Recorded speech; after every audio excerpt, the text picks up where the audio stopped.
Selamat datang kembali di channel Omatase, Operasi Mau Tahu Sejarah. Pada episode kali ini kita akan diajak untuk mengenali bagaimana abad perunggu menjadi suatu gebrakan perubahan penggunaan teknologi buatan manusia ke arah yang lebih maju dari periode sebelumnya. Sekitar 3102 tahun sebelum Masehi, lembah Sungai Nil memasuki sebuah era baru yang kelak dikenal sebagai abad perunggu.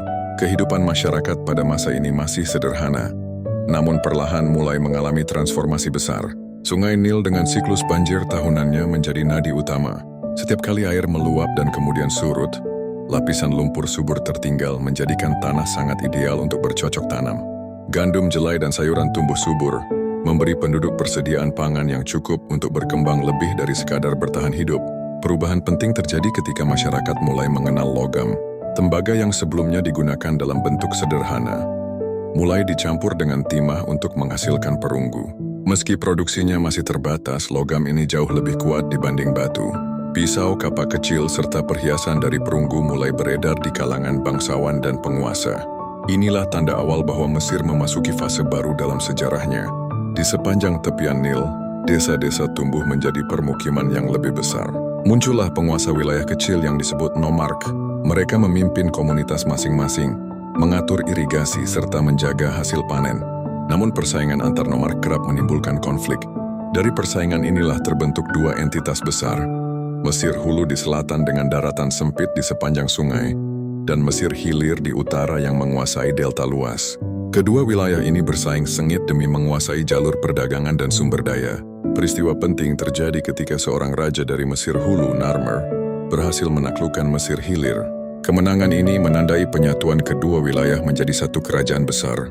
Bukti arkeologis yang paling terkenal adalah Palet Narmer, sebuah artefak yang menggambarkan sang raja dengan mahkota ganda, simbol otoritas atas Mesir Hulu dan Hilir.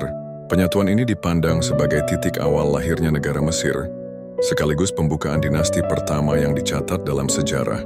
Narmer dan penerusnya mendirikan pemerintahan yang terpusat. Konsep Firaun sebagai penguasa yang juga berstatus ilahi mulai terbentuk. Raja tidak hanya memimpin urusan politik dan militer, tetapi juga menjadi perantara antara manusia dan para dewa.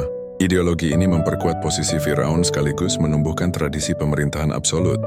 Birokrasi pun lahir untuk mendukung kekuasaan. Pejabat mencatat hasil panen, mengatur irigasi, serta memungut pajak. Tulisan hieroglif mulai digunakan bukan hanya untuk keperluan keagamaan, melainkan juga sebagai alat administrasi. Masyarakat berkembang dalam struktur sosial yang semakin kompleks. Petani mengolah tanah subur, sementara pengrajin menghasilkan tembikar, tekstil, dan perhiasan perunggu. Pedagang mulai menjalin hubungan dengan Nubia di selatan untuk mendapatkan emas dan gading, serta dengan Levant di timur untuk memperoleh kayu cedar dan timah. Mesir sendiri tidak memiliki timah, sehingga sejak awal sudah bergantung pada perdagangan luar negeri untuk memperluas produksi perunggu. Hal ini menunjukkan bahwa Mesir tidak berdiri sendiri, melainkan sudah menjadi bagian dari jaringan ekonomi internasional kuno. Selain politik dan ekonomi, kepercayaan terhadap kehidupan setelah mati semakin kuat. Para penguasa dimakamkan dengan berbagai bekal, perhiasan, dan simbol kekuasaan, mencerminkan keyakinan bahwa mereka akan melanjutkan perjalanan di alam baka. Makam besar dari batu mulai dibangun, menjadi cikal bakal arsitektur megah yang kelak berkembang menjadi piramida. Seni arsitektur dan ritual keagamaan semakin erat kaitannya dengan konsep keabadian Firaun. Era awal abad perunggu di lembah Sungai Nil, dengan demikian adalah masa transisi besar. Dari komunitas agraris sederhana, lahirlah kerajaan terpusat yang dipimpin oleh seorang penguasa ilahi. Narmer dikenang sebagai pendiri negara Mesir, meletakkan dasar bagi sistem politik, birokrasi, agama, dan budaya yang bertahan ribuan tahun. Semua fondasi peradaban Mesir yang kita kenal hari ini, dari piramida, hieroglif, hingga konsep Firaun sebagai dewa, mulai tumbuh pada periode ini, menjadikannya salah satu titik balik terpenting dalam sejarah dunia kuno. Setelah penyatuan Mesir oleh Narmer, kerajaan perlahan memasuki fase baru yang penuh ambisi. Sekitar 2700 sebelum Masehi, lahirlah apa yang disebut para ahli sebagai kerajaan lama. Inilah masa di mana konsep kekuasaan absolut Firaun mencapai bentuknya yang paling monumental. Raja-raja dari dinasti ketiga hingga keenam memimpin sebuah negeri yang semakin stabil, kaya, dan terorganisir. Mereka mewarisi sistem pemerintahan terpusat dari pendahulunya, lalu mengembangkannya menjadi struktur birokrasi yang lebih rumit. Di bawah kendali Firaun, pejabat, juru tulis, dan imam bekerja, mengatur setiap detail kehidupan negara. Salah satu pencapaian paling mencolok dari periode ini adalah pembangunan piramida. Raja Djoser dari dinasti ketiga memulai tradisi ini dengan membangun piramida bertingkat di Saqqara. Arsiteknya Imhotep dikenang sebagai jenius yang berhasil mengubah konsep makam mastaba menjadi monumen batu raksasa yang menjulang ke langit. Inovasi ini bukan sekadar proyek arsitektur, melainkan pernyataan politik dan spiritual. Firaun tidak hanya memerintah di bumi, tetapi juga menapaki jalan menuju keabadian. Perkembangan selanjutnya semakin mengesankan. Pada masa dinasti keempat, Firaun seperti Khufu, Khafre, dan Menkaure membangun piramida besar di Giza. Piramida Khufu atau piramida agung menjadi simbol puncak kemampuan organisasi Mesir. Ribuan pekerja dikerahkan, didukung oleh persediaan pangan hasil pertanian Sungai Nil yang melimpah. Alat perunggu, meski sederhana, membantu dalam memotong dan menghaluskan batu kapur. Pembangunan ini mencerminkan kemampuan negara menggerakkan sumber daya manusia dan material dalam skala yang belum pernah terjadi sebelumnya. Piramida bukan satu-satunya wujud kejayaan. Kuil-kuil pemujaan dibangun, seni patung berkembang pesat, dan hieroglif dipakai untuk mengabadikan peristiwa penting. Semua ini memperlihatkan betapa eratnya hubungan antara agama, kekuasaan, dan seni. Firaun dianggap sebagai Horus hidup sekaligus anak Dewa Ra yang memiliki kewajiban menjaga harmoni kosmik atau Ma'at. Konsep Ma'at inilah yang mengikat masyarakat, kebenaran, keadilan, dan keteraturan yang dijaga oleh raja, agar dunia tidak jatuh ke dalam kekacauan. Struktur sosial juga semakin jelas. Di puncak adalah Firaun beserta keluarga kerajaan, diikuti oleh bangsawan, pejabat tinggi, dan imam. Di bawah mereka terdapat para juru tulis, pengrajin, serta pedagang. Petani tetap menjadi tulang punggung, bekerja di lahan subur dengan imbalan keamanan dan perlindungan dari negara. Meskipun hierarkis, sistem ini menciptakan keseimbangan yang memungkinkan negara bertahan lama. Pedagang Mesir menjalin hubungan dengan Nubia, Sinai, dan Levant, memperoleh emas, gading, tembaga, serta kayu. Melalui jaringan ini, Mesir semakin makmur. Namun di balik kejayaan tersebut terdapat sisi rentan. Ketergantungan Mesir pada siklus banjir Nil membuat ekonomi mereka sangat peka terhadap perubahan iklim. Jika banjir datang terlalu rendah, panen berkurang. Jika terlalu tinggi, ladang hancur. Pada akhir periode Kerajaan Lama, serangkaian banjir buruk diduga menjadi penyebab krisis pangan. Ditambah dengan biaya besar pembangunan monumen dan perebutan kekuasaan di dalam istana, otoritas pusat mulai melemah. Para nomarh kembali memperkuat kedudukan mereka di daerah, seringkali bertindak seolah merdeka dari perintah Firaun. Ketidakstabilan ini akhirnya mengakhiri masa keemasan. Sekitar 2200 sebelum Masehi, Mesir memasuki periode yang dikenal sebagai zaman menengah pertama. Piramida tetap berdiri megah, namun pemerintahan terpecah dan rakyat menghadapi kesulitan. Meski demikian, warisan kerajaan lama tidak pernah hilang. Piramida Giza dan tradisi birokrasi yang kuat menjadi fondasi bagi generasi berikutnya. Bahkan di masa-masa sulit, bayangan kejayaan kerajaan lama selalu menjadi acuan bagi Firaun yang ingin mengembalikan Mesir pada kemuliaannya. Dengan demikian, era ini merupakan puncak pertama peradaban Mesir. Abad perunggu di lembah Nil menghasilkan monumen abadi, sistem politik yang kokoh, dan tradisi religius yang mengikat masyarakat selama ribuan tahun.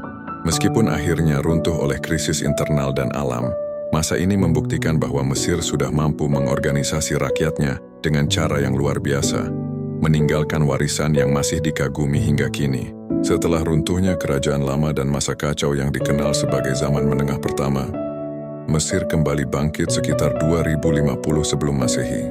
Kebangkitan ini ditandai oleh berdirinya Kerajaan Tengah, yang sering dianggap sebagai masa pemulihan dan konsolidasi setelah berabad-abad krisis. Firaun yang paling menonjol pada fase awal ini adalah Mentuhotep II dari dinasti ke-11. Ia berhasil menyatukan kembali Mesir Hulu dan Hilir, mengakhiri perpecahan politik yang melemahkan negeri. Dengan kekuasaan yang terpusat, ia menegakkan stabilitas dan membangun fondasi baru bagi Mesir. Pada masa ini, perunggu semakin banyak digunakan. Senjata dan perkakas dari logam ini mulai menjadi standar, baik di bidang militer maupun kehidupan sehari-hari. Pedang pendek, tombak, dan kapak perunggu memperkuat pasukan Mesir. Di sisi lain, alat pertanian dari logam membantu meningkatkan produktivitas lahan. Sistem irigasi yang sempat terbengkalai pada masa krisis diperbaiki dan diperluas. Kanal serta bendungan baru digali, memungkinkan pertanian tetap subur meski kondisi alam tidak selalu bersahabat. Keberhasilan ini memberi surplus pangan yang menopang pertumbuhan populasi. Kerajaan Tengah dikenal sebagai periode kemakmuran ekonomi dan keteraturan administratif.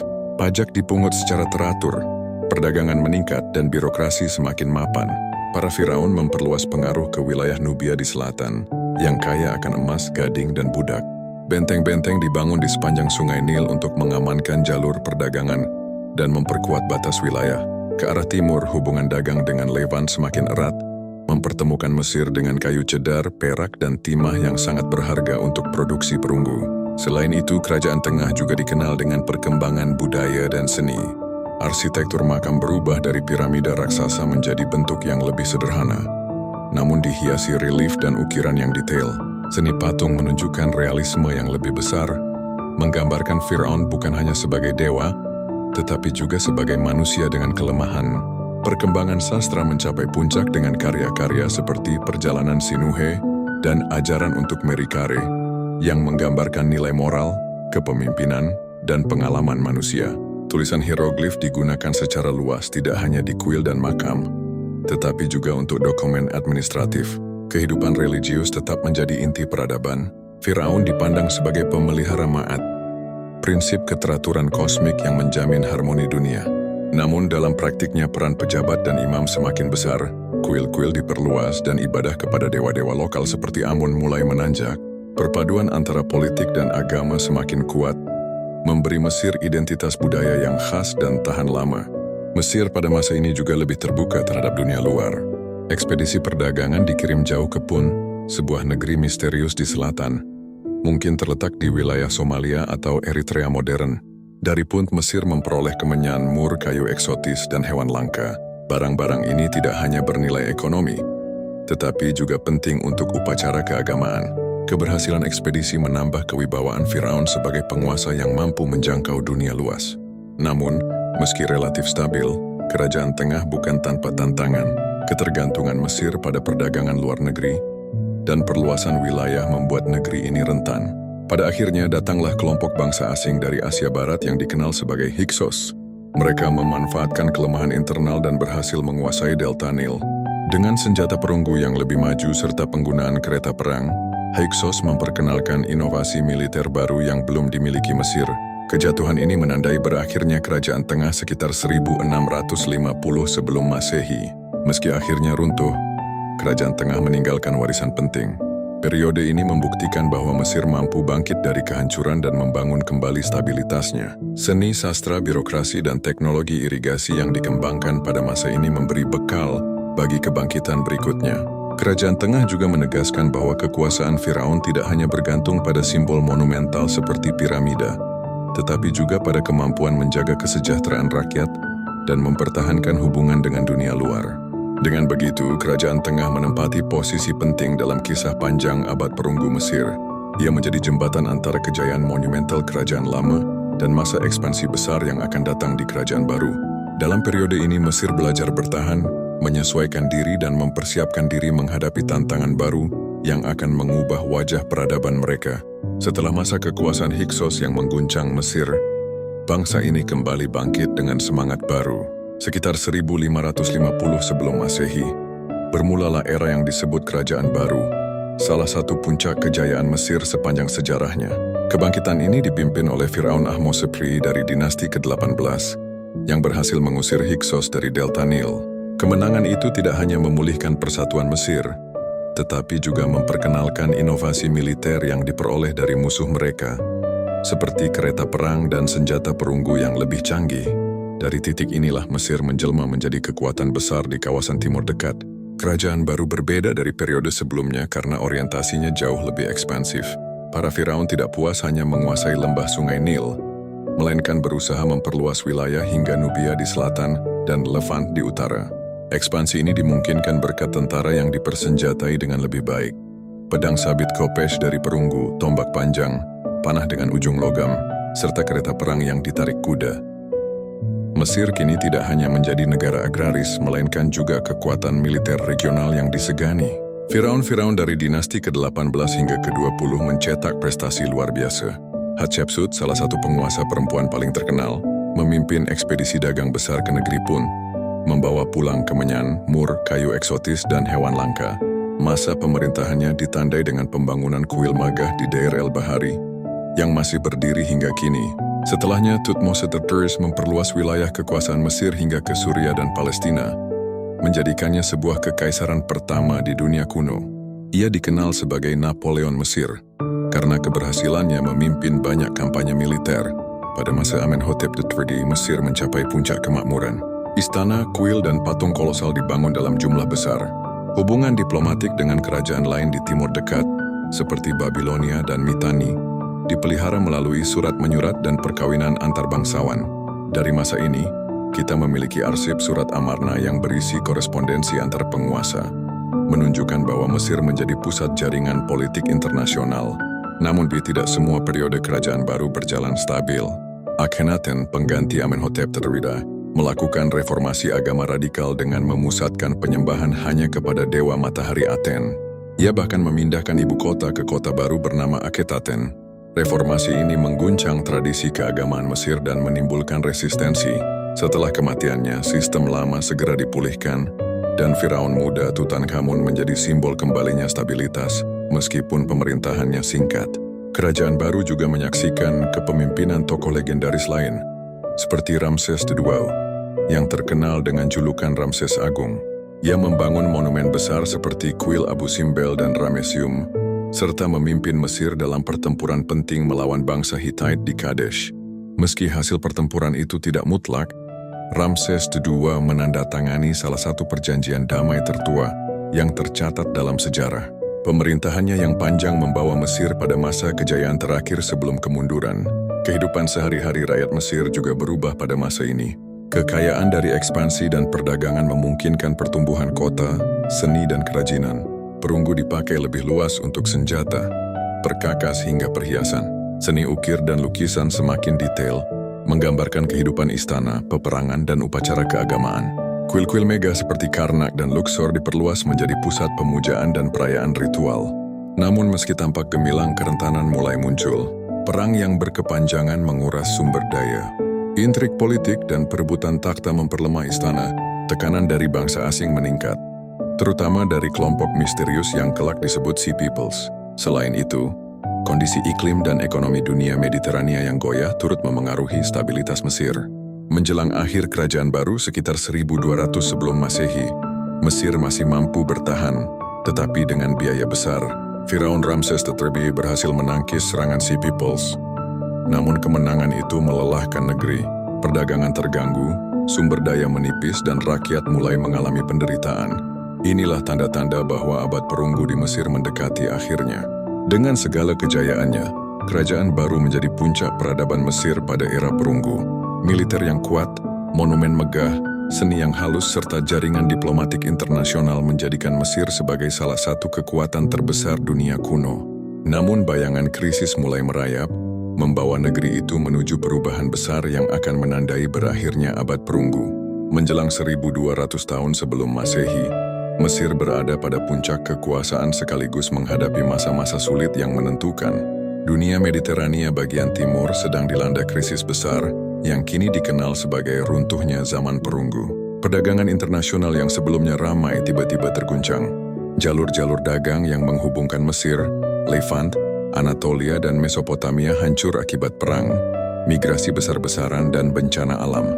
Kota-kota penting di Anatolia, Syria, dan Yunani hancur, sementara kerajaan-kerajaan kuat seperti Hittite runtuh total. Mesir, meski masih berdiri, tidak luput dari badai sejarah ini. Salah satu ancaman terbesar datang dari kelompok misterius yang oleh catatan Mesir disebut Sea Peoples.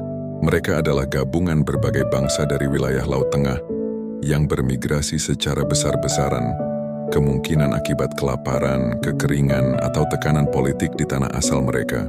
Bangsa-bangsa ini bergerak ke selatan dan timur, menyerbu Levant, Siprus, hingga akhirnya mencapai Delta Nil. Serangan mereka sangat berbahaya karena membawa serta keluarga, ternak, dan peralatan, menandakan bahwa mereka bukan hanya pasukan penyerang, melainkan kelompok migran yang mencari tanah baru untuk ditinggali. Mesir pada masa itu diperintah oleh Ramses III, salah satu Firaun dinasti ke-20. Ia menghadapi gelombang serangan Sea Peoples dengan strategi militer yang luar biasa. Catatan di relief kuil Medinet Habu menggambarkan bagaimana armada laut Mesir berhasil menggagalkan invasi besar-besaran. Pertempuran ini menjadi salah satu contoh paling dramatis dalam sejarah kuno, memperlihatkan Mesir mempertahankan diri di tengah runtuhnya peradaban di sekitarnya. Ramses III berhasil menjaga negeri tetap berdiri, tetapi kemenangan itu menguras harta negara dan melemahkan kekuatan internal. Selain ancaman eksternal, Mesir juga menghadapi masalah dalam negeri, biaya peperangan yang besar, proyek pembangunan yang terus dijalankan, serta korupsi birokrasi menyebabkan keuangan kerajaan menipis. Catatan papirus dari masa ini menyebutkan terjadinya pemogokan buruh pertama yang tercatat dalam sejarah, ketika para pekerja di Deir el-Medina menuntut upah yang terlambat dibayarkan. Ini menjadi tanda jelas bahwa kesejahteraan rakyat mulai terabaikan dan sistem birokrasi Mesir tidak lagi berjalan mulus. Krisis pangan semakin memperburuk keadaan. Jika sebelumnya Mesir selalu diuntungkan oleh banjir sungai Nil yang teratur, pada masa ini perubahan iklim global tampaknya mengganggu pola banjir, panen berkurang, distribusi pangan terganggu, dan rakyat kecil menderita. Meski Mesir masih memiliki cadangan dari Nubia dan daerah lain, distribusinya tidak lagi seefisien dulu. Lemahnya stabilitas ekonomi memicu kerusuhan sosial. Bahkan beberapa kali upaya kudeta terhadap Firaun terjadi di dalam istana. Mesir memang tidak runtuh seperti Hittite atau kota-kota Mycenaean, namun kekuatannya merosot drastis. Setelah Ramses III, para penerusnya tidak mampu memulihkan kejayaan. Wilayah kekuasaan di luar Mesir hilang satu persatu. Nubia, yang dulu menjadi sumber emas dan budak, mulai lepas. Pengaruh Mesir di Levant lenyap, memberi jalan bagi bangsa-bangsa baru seperti Filistin dan Fenisia untuk berkembang. Mesir kini lebih berfokus pada bertahan di lembah sungai Nil sendiri, kehilangan ambisi ekspansi yang pernah membuatnya berjaya. Di sisi teknologi, saat peradaban lain mulai menggunakan besi, Mesir masih bergantung pada perunggu. Meskipun besi mulai dikenal, penggunaannya belum meluas. Senjata dan perkakas besi lambat laun menggantikan perunggu. Tetapi transisi ini terjadi lebih lambat dibandingkan di Anatolia atau Mesopotamia. Akibatnya, secara militer Mesir tidak lagi unggul. Dunia memasuki zaman besi, sementara Mesir masih tertinggal pada tradisi lama yang selama berabad-abad menjadi kebanggaannya. Dengan semua perubahan itu, berakhirlah abad perunggu di lembah sungai Nil. Masa panjang yang dimulai sejak sekitar 3102 sebelum Masehi, dengan penyatuan Mesir oleh Narmer, berakhir di tengah gejolak krisis global sekitar 1200 sebelum Masehi. Selama lebih dari 2 milenium, abad perunggu telah melahirkan piramida raksasa, monumen abadi, sistem birokrasi yang canggih, serta jaringan perdagangan luas yang menghubungkan Mesir dengan dunia luar. Warisan abad perunggu tetap hidup dalam identitas Mesir. Piramida Giza, kuil Karnak, makam di lembah para raja, serta catatan hieroglif menjadi saksi betapa besarnya peradaban ini. Meski kemudian Mesir harus menghadapi kemunduran, warisan tersebut menjadikannya salah satu kebudayaan paling berpengaruh dalam sejarah manusia. Abad perunggu berakhir, namun jejaknya di tanah subur sungai Nil terus menginspirasi dunia hingga ribuan tahun kemudian.